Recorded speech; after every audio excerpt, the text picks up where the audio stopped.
Hi, this is Robert Clinky-Beard with the Commercial Landscaper Podcast. Really excited to spend the next 30 minutes with you and really find out what ways in which we can improve your business. If you go away with 1-2 improvements to your business on a weekly basis, that makes significant progress over the year. We really hope you enjoy the shows. I encourage you to like and share with your friends, your network, your family members. Based on my book, The Ironman Mindset for Entrepreneurs, I want to pull out some type of content, some type of nugget every single week, meeting a guest, and that helps you develop your business and become more profitable. So check out the Wilson 360 website, look at some of the coaching programs, look at some of the training courses, click on those links, figure out how can we help you. We have now 14 people on the team that can come and help your business. So cheers everyone, have an awesome day.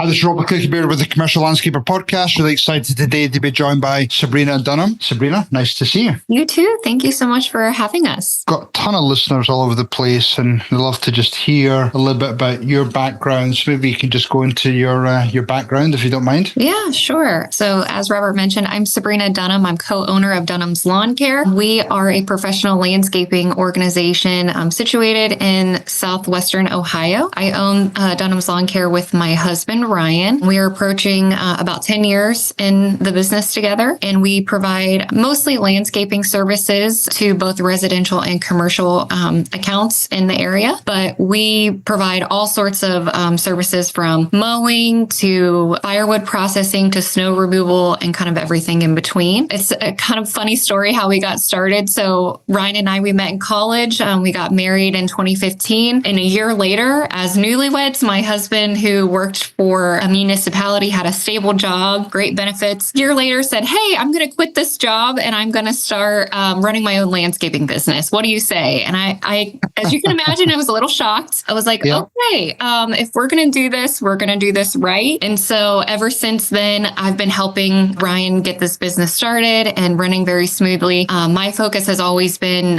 the administrative side of things, marketing, operation, and then his focus has mostly been on quality control, leading the actual crews with, the installation of projects and everything. So we kind of jokingly say that I'm the brain and he is the brawn of the operation. So a little bit about us and how we got started. And in terms of scale of operation, either you give me your revenue or maybe your number of employees, just so everybody understands the scale of your company. Yeah, so we are a little bit on the smaller side. We've had as many as 17 employees. Our sweet spot is right around 10, which is kind of where we are right now. We do scale back a little bit in the winter time because the grass doesn't grow in Ohio in the winter time. So we run a little bit leaner, for the months of December through February, but 10 typically is our sweet spot. Revenue-wise, we've been growing steadily every single year, but we're going to be roughly around 600,000 this year. I think you were saying that, one of your specialisms is, around, marketing, brand awareness, just getting yourself out, within your local area, but, just really trying to push that sales side of things. Do you want to just maybe go into that a little bit? As I mentioned before, Ryan and I both met in college. Our background at the local university here is in marketing. And so we really do a lot of our marketing efforts between the two of us in-house. As a smaller business, we have a very minimal budget. And so, we take pride in doing a lot of the marketing efforts ourselves, from, social media posts to content creation, to newsletters. We just released a seasonal newsletter today to over 2,000 recipients. We put that together ourselves. Our Google page, all of the reviews that we have on our Google page are, not purchased. And that's all just from organic interactions with our customers. We get a lot of referrals, which is a great streamline of our business. So really minimal budget. Some of the things that we are proud of in the last couple of years is we've been able to participate in some local competitions. Last year, we were featured by the Cincinnati Bengals for a marketing competition. Each organization that applied for the competition had to be a certified woman or minority-owned business, which Dunham's Lawn Care is certified by the state of Ohio. We were selected as one of 6 finalists to be able to pitch to the Cincinnati Bengals about our minority-owned business. So all of that is just from sheer grit and determination and, a little bit of sweat from Ryan and I putting together these marketing efforts. And we're very proud of that. I do think that's something that's kind of lacking in our area. We look at some of these other competitors in the region that are much larger than we are, and we don't see a lot of online, I guess, interaction. The Google reviews are quite lower than ours,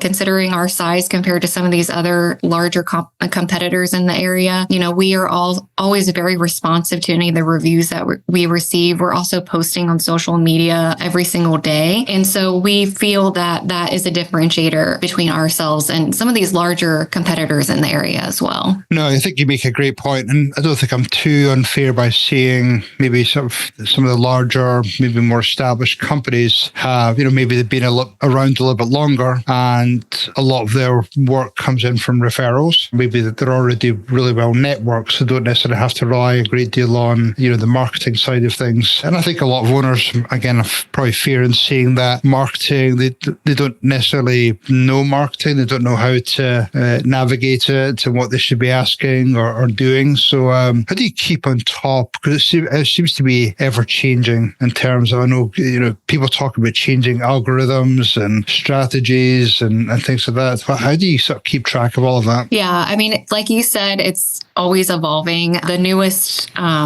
channel that we've been utilizing is TikTok. Unfortunately, with video content, it's a little bit harder to collect. It takes a little bit longer to produce. So for TikTok, we don't post as frequently as we do on some of the other social media channels that we use, but we do like it because there are so many fun trends that we get to participate with. We kind of see what other content creators, other reputable organizations are doing on social media, and then we try to do our own spin on that. So I think that's one suggestion that I would make is if you are curious about how to get involved or how to stay on top of trends and what's changing, is maybe just follow some organizations that you look up to or companies that have really good social media and see what they're doing. And you'd be surprised. I hate to say like stealing ideas, but it's so acceptable online as far as like trends and content. And it might help you generate some of your own original ideas as well. So that's kind of how we manage it. I think overall in this industry, like you kind of hinted about earlier, is that this type of field in this industry can be a little bit behind the curve when it comes to, social media and technology overall. I do think that's where Ryan and I are differentiators in this area. We have like a little bit more of a polished presence just because we have a background in marketing. We're college educated. Some landscaping companies, they just don't have that, or it's lacking, or maybe they're behind the ball on that. So my recommendation would be to definitely don't be intimidated by it. Get involved, look around at companies that you admire and see what they're doing and go from there. Yeah, I always remember going to a training session at a big company, and I was helping them do a couple of days of training, and I was approached by a pretty young gentleman, probably early 20s, and he said, "Oh yeah, you should be on TikTok." And I said, "Well, my kids are all on TikTok. Surely that's all for that younger generation. What would that do with landscaping and getting more business?" But the way he put it was, it's obviously helping with generate business, maybe some of the younger homeowners, but it also potentially would help with employees, attracting employees into the company. And a lot of people don't necessarily think of that angle. Oh yeah, I completely agree. And you actually just made me think of something else I should have said.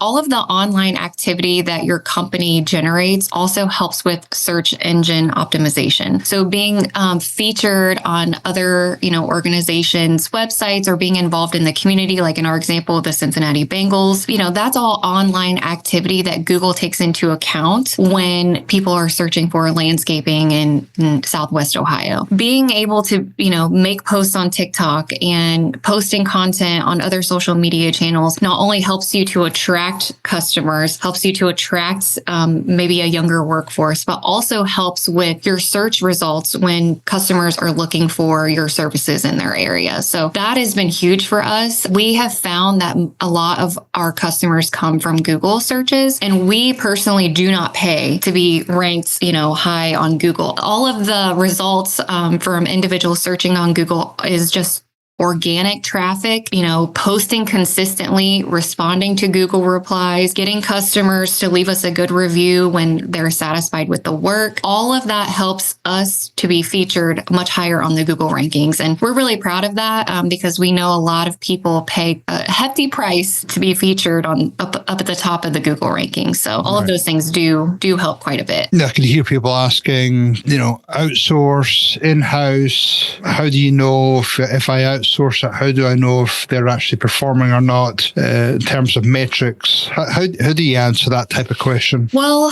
my recommendation, I guess, would be if it's an area of your weakness or you don't feel comfortable performing those types of services, then you might want to consider outsourcing. I think the last couple of years, Dunham's has made larger investments in technology and outsourcing some of the administrative tasks. We've noticed over the years it's really weighed down our office resources and our office staff. And so those are areas that we have chosen to outsource. It's not something like I don't want to be held liable if there's an issue with payroll or an issue with onboarding, or my passion and my expertise and where I can really shine is the marketing side, the financial side as well. So that's where I need to be spending my time. Same with Ryan. His area of focus and his expertise is quality. He needs to be making sure that he's training our crews the way that, the company needs to be represented and make sure that we're doing a good job on site with these customers. And so when I say those words out loud, I don't hear, spend your time on onboarding, spend your time on, administrative tasks. So we've made significant investments on, getting a sales platform, our onboarding, our payroll, our phone system.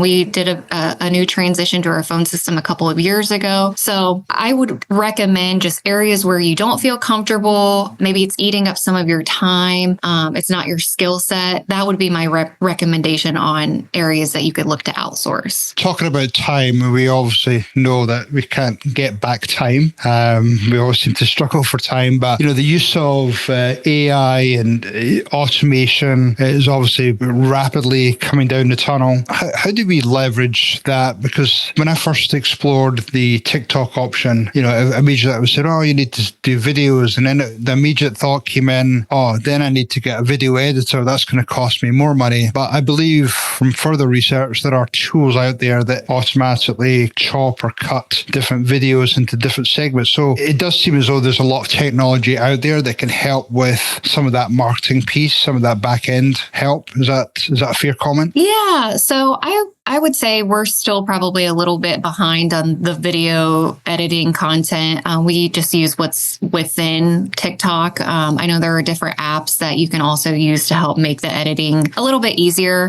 One tool that I can recommend is called Plan, Plann, and it is actually a free scheduling tool that you can use to actually plan out your content.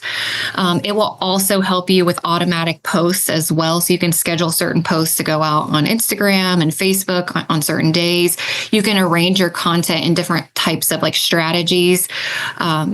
We do like Worker Wednesday. It would be like a strategy of ours where on Wednesdays we're either featuring Google reviews about our employees or, new hires or different milestones for each employee. And within Plan, you can create different strategies to help you kind of stay organized as far as your marketing and your content. So I have found that that's been really helpful. As far as AI, we mostly use AI to help generate social media captions. We've used it a couple of times with handling difficult customers. Right. We get an email and we're like, okay, we need to be very sensitive to this customer's response. What is the best way to handle this situation? So we have used AI in those situations and examples, but we probably could get a little bit more in the weeds when it comes to integrating AI into our business model. You touched on the women-owned piece. How do you sort of leverage that within different bid scenarios? Because I'm assuming there's different either city or government types of bidding situations, or even, I don't even know the types of situations you can get into to leverage that piece. We are a certified woman and minority-owned business through the state of Ohio. That is a certification we got in 2023. It is a very extensive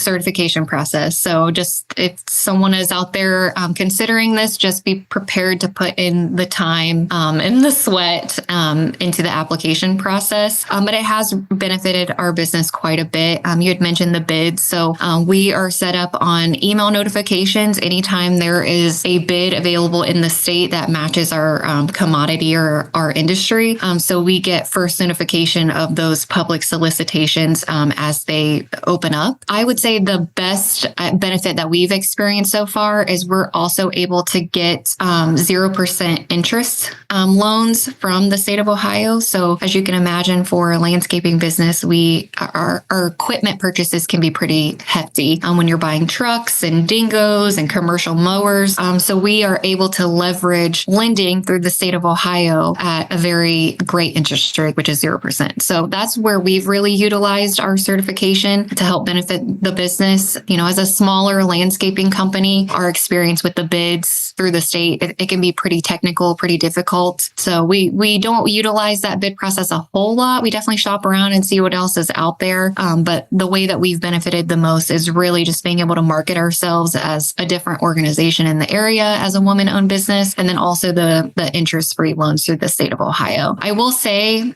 specifically for the green industry, less than 10% of green industry businesses are owned by women. So that is something that we are very proud of. We are excited to tout because it is a rarity, especially in this type of field, to be a woman-owned business. And that's something that actually we're going to be launching later this year as a women's peer groups, landscape owners becoming part of our peer groups. So we're really excited about launching that. One of the things you mentioned earlier is, you have all these different campaigns going on. You've got the newsletters, but I think an important piece of that, and this is something actually we've been struggling with recently and trying to wrap our hands behind, is just tracking where either the leads are coming from. If you've got all these different things going on, the campaigns, the newsletters, maybe with the podcast, tracking where that traffic is coming from. Is that something that you've mastered? You're still working on? What's your thoughts around that? Yes. So I wouldn't say we are masters. Really, the only area that we've consistently been asking our customers how they've heard about us is through our website.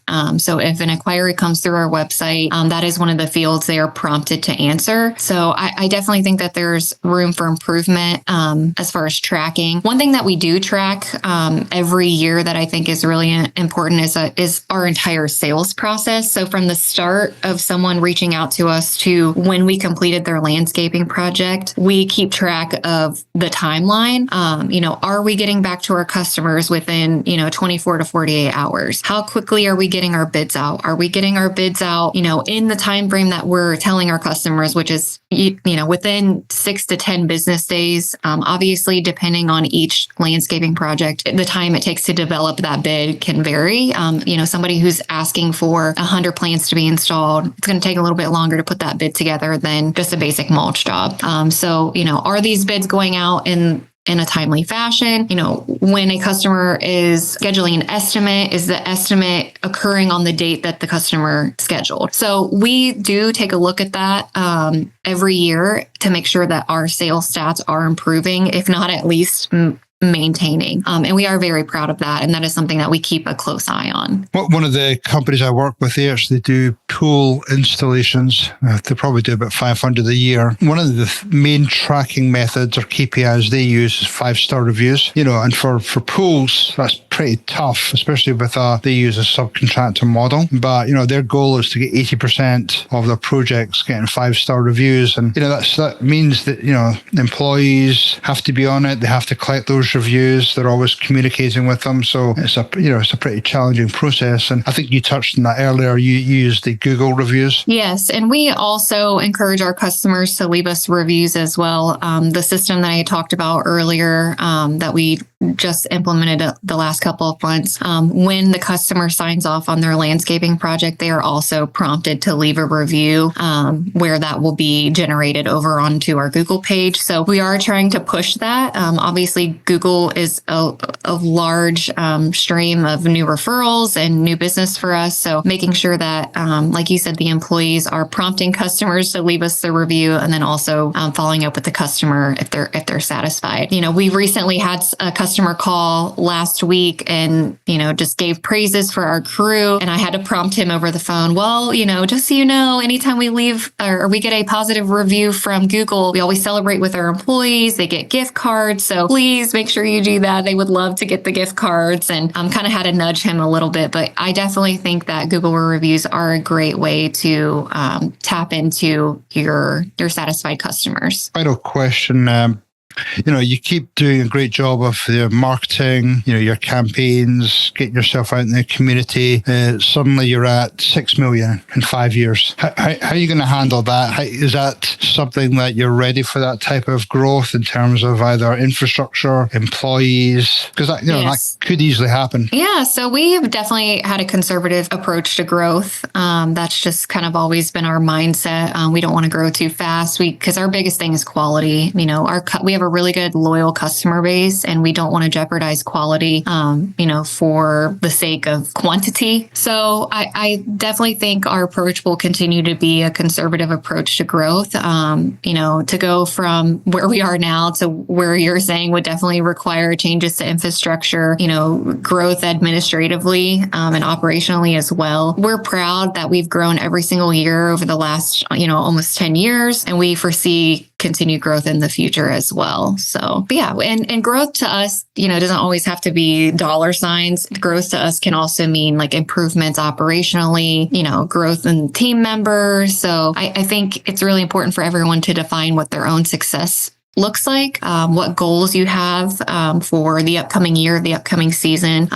Just a couple of things that we're proud of. This last fall, we applied for a local grant, and we were recently awarded with a $20,000 grant to invest in our firewood operations. So that's success, in my mind, and just being able to look for opportunities where we can collaborate. We have a really good partnership that we developed this last year with our mulch supplier, where we are processing firewood for them. So now, not only do we get mulch from them, but we also get firewood from them, and it's helping, to streamline operations overall. So I'm really proud of those developments over the last couple of months. And we definitely foresee other opportunities like that making its way in the future.